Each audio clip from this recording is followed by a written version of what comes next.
I need a constant barrage of content triggering my synapses at any given time of day, especially at night. When a normal person's brain requires peace and tranquility to get a good night's rest, that's when my brain is at its most darkest. I can't be left alone with my thoughts. So what do I put on? I'll tell you. My first go-to has been for years, since I was just a wee lad, was The Exorcist. Released in the early 70s, it has a relatively quiet score. There isn't a moody backing track to elevate any of the horror really. Sure, there might be a minor orchestral arrangements, but it's used sparingly. This allows all of the horror to come purely from the acting and cinematography. The movie starts with that big, bright, sunny, loud scene in Iraq, but there's a next level lack of dialogue. If you're in bed watching this, there's no doubt it'll have you drifting off into La La Land. Just be careful it doesn't get too cold. It might be an evil spirit entering your surroundings. Something about the grainy look of the movie, along with the quiet one-on-one dialogue, it comes off very soothing. The score, that most hauntingly famous score, is played once. It's a mere fraction of its entirety at that. If I'm being honest, it feels like an afterthought embedded into the film after all was said and done. And I say that as a fan of the movie and even a bigger fan of the arrangement. I just feel it's out of place where it is in the movie. But with that, I'm moving on to the next one. There's another exorcism movie. But with that, I'm moving on to the next one. This is another exorcism. I can't say exorcism. This is another exorcism movie. There, I said it. The Exorcism of Emily Rose. This is a genuinely creepy movie. It starts with that farm covered in dense fog. The first thing we're introduced to is that blood dripping from the fence.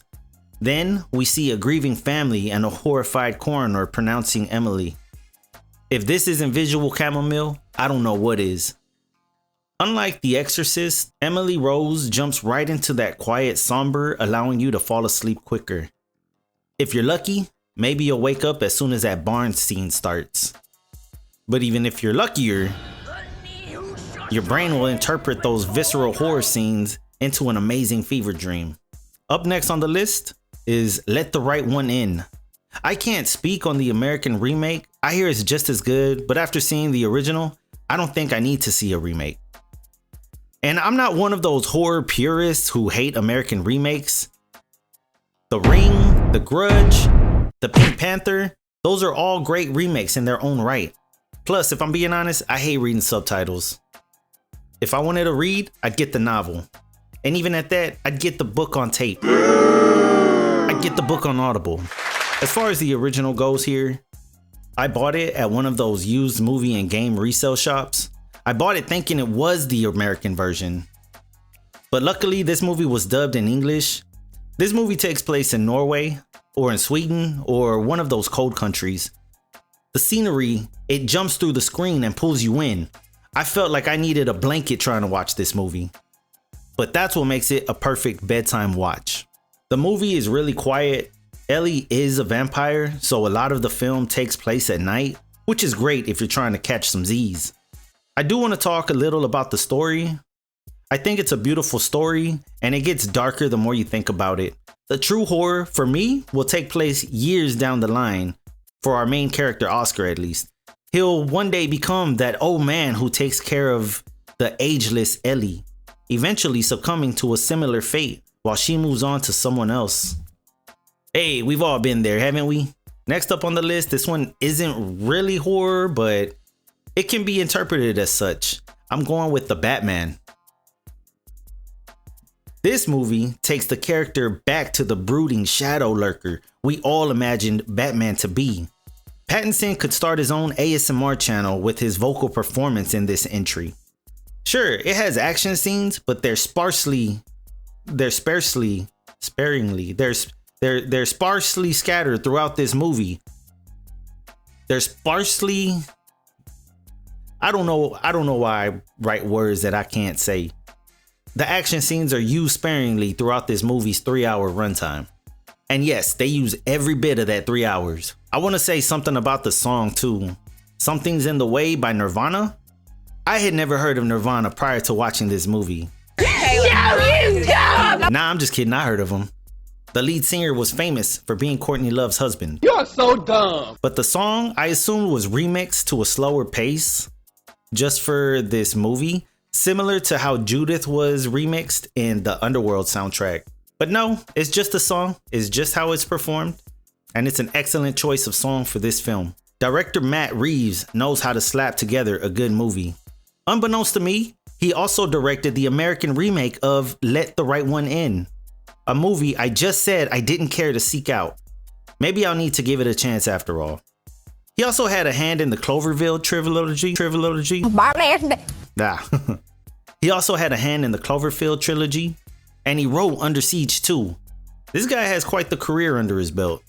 Next up on the list is a series. It's not a movie, but if you have HBO Max, I highly recommend this one. This is horror at its finest. Chernobyl. Everybody has a British European accent, which is relaxing to listen to by itself. There's a cartoon on Tubi called Bob and Margaret, and it's a very wholesome and all around good show to relax to. Plus, growing up, I watched PBS a lot. We didn't have cable, so I watched all that BBC crap. From Red Dwarf, Mr. Bean. I don't know, those accents are just very soothing to me. Those accents are very soothing to me. So throw in a crisis on biblical proportions like Chernobyl, and you have a recipe for a great night's rest. I'm gonna end this list with Mothman Prophecies. This has been a favorite of mine since I rented it at a grocery store one weekend. The eerie atmosphere and cold scenery gives it a great bedtime watch rating. The scene where Indre Cold calls Richard Gere genuinely creeped me out. The movie has its flaws, of course. I didn't really care for the love story element, but I'll watch Richard Gere and Laura Linney figure it out. That's 2 movies she's been in on this list. The Exorcism of Emily Rose and The Mothman Prophecies, 2 great movies. Maybe her role here in The Mothman Prophecies got her the part for Emily Rose. They see how well she does with the horror elements. Either way, she's a horror icon in my book. If you agree with this list, if you don't like this list, sound off in the comments, let me know about it. Don't forget to like and subscribe. If you had a channel, I'd do it for you. Peace out.